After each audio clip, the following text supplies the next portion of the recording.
નમસ્કાર મિત્રો, સ્વાગત છે આપણી યુટ્યુબ ચેનલની અંદર। તો આજે આપણે દેશ અને દુનિયાના અને તાજા અને મહત્વ સમાચારની વાત કરવાના છીએ, તો વિડીયોને અંત સુધી જોવા વિનંતી। સૌપ્રથમ સમાચારની વાત કરીએ કે વાહન ચાલકોના ચેતવજો। ગુજરાત સરકારે ટ્રાન્સપોર્ટ વિભાગ મોટો નિર્ણય લીધો છે અને ટ્રાફિક ચલણના નિયમોમાં ફેરફાર કર્યા છે। અંતર્ગત હવે હેડ કોન્સ્ટેબલ અને એમનાથી ઉપરના અધિકારીઓ છે અને ગુજરાતના તમામ જિલ્લાઓની અંદર, તાલુકાની અંદર, ગ્રામ્ય વિસ્તારની અંદર ચલણ કાપવાની મંજૂરી આપી દેવામાં આવી છે। જ્યારે મિત્રો તમે જણાવી દઈએ કે આ નિયમ પહેલાં પણ એટલે અગાઉ પણ કર્યો હતો કે પરંતુ આવો નિયમ માત્ર કોર્પોરેશન એટલે કે શહેરી વિસ્તારની અંદર જ લાગુ હતો। શહેરી વિસ્તારની અંદર જે હેડ કોન્સ્ટેબલ અને તેનાથી ઉપરના અધિકારીને દંડ ફટકારી કરી શકતા હતા, પરંતુ હવે ગુજરાતના તમામ જિલ્લાઓની અંદર, તાલુકાની અંદર, ગ્રામ્ય વિસ્તારની અંદર હેડ કોન્સ્ટેબલ અને એમનાથી ઉપરના અધિકારીઓને ટ્રાફિક નિયમનું ઉલ્લંઘન કરો છો તો તમને દંડ ફટકારી શકો છો। વધુ આગળ વાત કરીએ કે દેવા માફી અંગે જાહેરાત। ગુજરાતના ખેડૂતો માટે 1 લાખ કરોડ રૂપિયાનું દેવું છે। ગુજરાતના આખા દેશમાં 9મા ક્રમે આવી જાય છે। રાજ્યની વાત કરીએ કે ગુજરાતમાં 47.51 લાખ ખેડૂતોને કૃષિ લોન લીધી છે, જેમાં 1 લાખ કરોડ રૂપિયાનું વધુ છે। સૌથી વધુ દેવું ગુજરાતના રાજસ્થાનના ખેડૂતો ઉપર છે। આંકડા મુજબ 99.97 લાખ ખેડૂતોએ બેંકો પાસે લોન લીધી છે અને લોનની રકમ 1.47 લાખ કરોડ રૂપિયાની વધુ છે। તાજેતરમાં નાણામંત્રીએ કૃષિ લોન પર પૂછવામાં આવેલા પ્રશ્નોને જવાબ તમામ વિગતો જાહેર કરી હતી। 2 વર્ષ પહેલાં મગફળીનું બિયારણ 1000થી 1200 રૂપિયા મળતું હતું, તે આજે ડબલ થઈ ગયું છે, તે 2200થી 2400 રૂપિયા પહોંચ્યું છે। એ જ રીતે 2 વર્ષ પહેલાં 1 એકર જમીન ખેડવા રૂપિયા પ્રતિ કલાકે 800 રૂપિયા જેમ કે ભાવમાં વધારો આવતા તે 1200 રૂપિયા પહોંચ્યો છે। વધુમાં 2 વર્ષ પહેલાં પ્રતિ દિવસે ખેતમજૂરી વેતન 150થી 200 રૂપિયા હતું, આજે 250થી 350 રૂપિયા થયું છે। રાસાયણિક દવા ખાતરમાં 2 વર્ષ પહેલાં આજની તારીખમાં કિંમતોમાં 30% વધારો થયો છે। આમ વધી જતી મોંઘવારીને કારણે દિવસે ને દિવસે ખેત દેવાદાર બનતો જાય છે। વધુ આગળ વાત કરીએ કે 20મો હપ્તો ક્યારે આવશે। તમે પણ પીએમ કિસાન સન્માન નિધિ યોજનાનો લાભ લઈ રહ્યા છો તો તમારે બેંક ખાતામાં 20મો હપ્તો ક્યારે આવી શકે છે તે જાણવાનું મહત્વ છે। ભારત સરકારની આ યોજના હેઠળ ખેડૂતોને દર વર્ષે 3 હપ્તા 2000 રૂપિયા આપવામાં આવે છે। આ રકમ ટીડીપી ડાયરેક્ટ બેટિંગ ટ્રાન્સફર દ્વારા ખેડૂતોના બેંકના સીધી ખાતા મોકલવામાં આવે છે। આ યોજના હેઠળ અત્યાર સુધી 19મો હપ્તો આપવામાં આવ્યા છે। હજુ 19મો હપ્તો 24 ફેબ્રુઆરી 2025ના રોજ રિલીઝ થયો હતો। અગાઉ 18મો હપ્તો મહિનાનું અંતર હતું। આ આધારે અંદાજ લગાવવામાં આવી રહ્યો છે કે 20મો હપ્તો જૂન 2025માં બહાર પાડવામાં આવી શકે છે। જોકે સરકાર હજુ સુધી કોઈ સત્તાવાર જાહેર કરવામાં આવી નથી।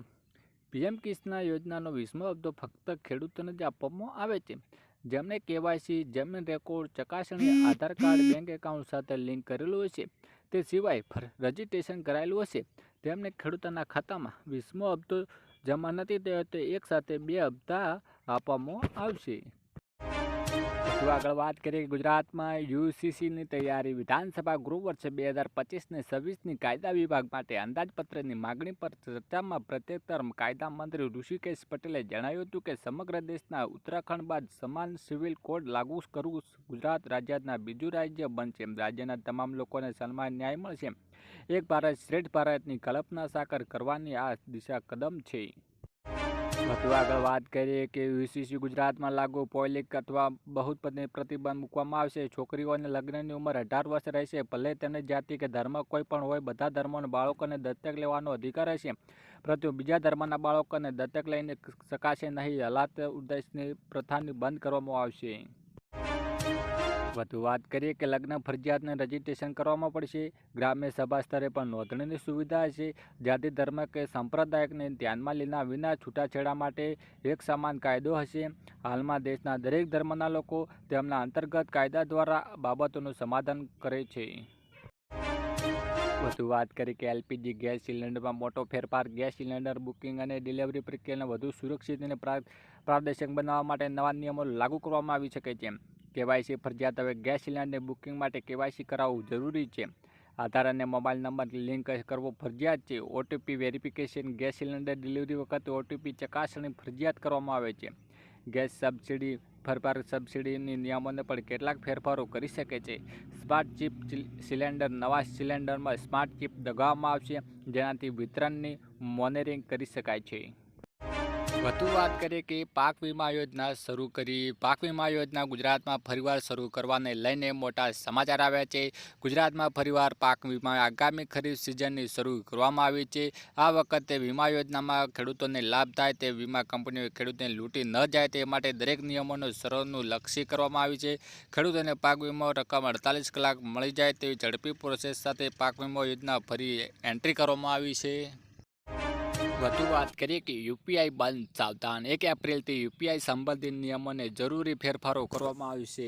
જો તમે આ નિયમોનું પાલન ન કર્યું હોય તો તમારું યુપીઆઈ બંધ થઈ શકે છે. જો તમારા બેંક ખાતામાં કોઈ જૂનો નંબર લિંક થયેલો હશે, બંધ થઈ ગયો હશે, તો 1 એપ્રિલ 2025ના નવા નિયમો ખાતા સાથે લિંક કરવાનો. જો તમે નહીં કર્યું હોય તો national payment corporation of India દ્વારા નિષ્ક્રિય કરવામાં આવશે.